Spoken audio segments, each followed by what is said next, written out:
this is what normally happens when the endothelium produces nitric oxide through the primary pathway of L-arginine NOS.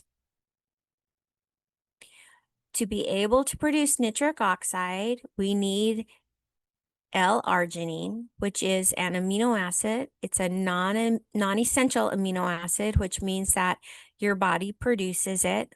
However, you can also eat it. That's fine. So we need the L-arginine, we need oxygen, we need NADPH, which is a form of B3. We need calmodulin, which is a protein for calcium signaling. We need heme, which is porphyrin and iron. We need the tetrahydrobiopterin, which provides a hydroxy group. And this leads to the oxidation of L-arginine to L-citrinine plus nitric oxide. So here we go. So we have the L-arginine here, and it has a choice. It's going to either go down that NOS pathway, or else it's going to be pulled over to arginase.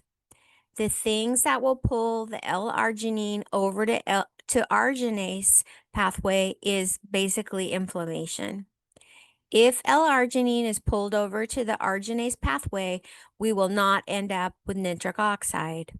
We end up with amino acids and some protein and some P. So it's not enough to eat L-arginine. Our body produces it anyways. But if we do want to eat L-arginine, we're going to be eating protein.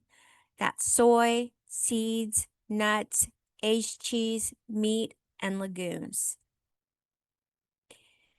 So arginase is that pathway.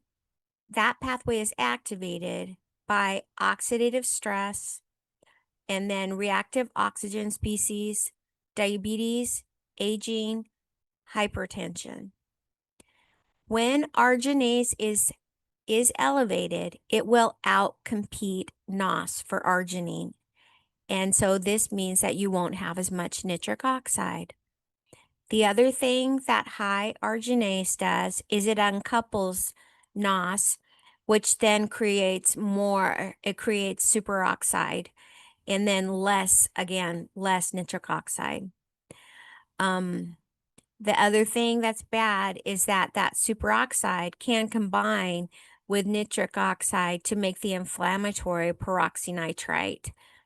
And so this is a problem with this inflammatory pathway. So let's say here we got the L-arginine. We know what happens over in the arginase pathway. And now we're going to look at some of the choices we have for the NOS pathways. So we have an endothelial neural nitric oxide synthase pathway that we can go down. We have all the cofactors, and ta-da, we end up with nitric oxide. So that's super. That's exactly what we want. However, if we could also have either the EN or I NOS enzyme here, and if we don't have BH4, if we only have BH2, then we're going to have a problem. We're going to have less nitric oxide, and we'll have that superoxide. So that's a problem, because then in the end we end up with that free radical. The other possibility that we could have is that we go directly over to this inducible nitric oxide synthase pathway. And it's basically the same idea, that we're going to end up with a free radical. So coupled nitric oxide synthase means that what the nitric oxide synthase, L-arginine, BH4, calmodulin, heme, and NADPH come together. We need all of those things to keep the NOS coupled.